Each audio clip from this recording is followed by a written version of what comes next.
Hi friends, welcome to Munira's kitchen. நம்ம இன்றைக்கி கிச்சனில் பப்படம் வச்சு ஒரு சம்மந்தி, சூப்பரான சம்மந்தி எப்படி அரைக்கிறதும் பார்க்கலாம். ரொம்ப ஈஸியாக இருக்கும், ஆனால் டேஸ்ட்டாக இருக்கும். ஒரு பேன் எடுங்க. பேன் எடுத்து 2 டேபிள் ஸ்பூன் தேங்காய் எண்ணெய் யூஸ் பண்ணிக்கோங்க, அதுவும் நல்லாயிருக்கும்.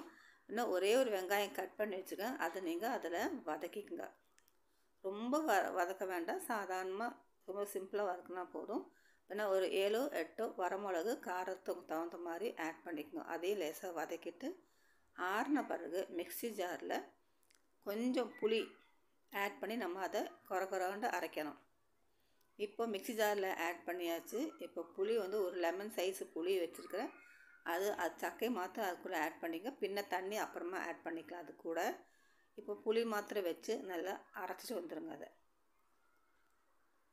இப்போ அதே பேனில் 4-5 பப்படம், வறுத்த பப்படத்தை அது மேலே போட்டு அதை நல்லா நொறுக்கிட்டு நம்ம அரைச்சி வச்சுருக்கிற அந்த வெங்காயம் வரமிளகு இது கூட ஆட் பண்ணிக்கோங்க.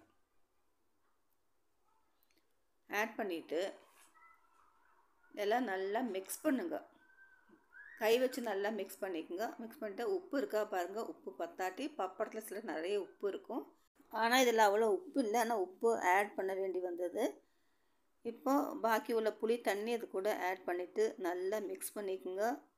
1 ஸ்பூன் தேங்காய் எண்ணெயும் ஆட் பண்ணிக்கோங்க. உப்பு பத்தாட்டி உப்பு நீங்கள் ஆட் பண்ணிக்கோங்க. நல்லா பிசைஞ்சு நல்லா பால் மாதிரி ஆக்கி சாதத்து கூட சாப்பிட்டு பாருங்கள். என்ன ஒரு டேஸ்ட்டு, அபாரமாக இருக்கும் டேஸ்ட்டு.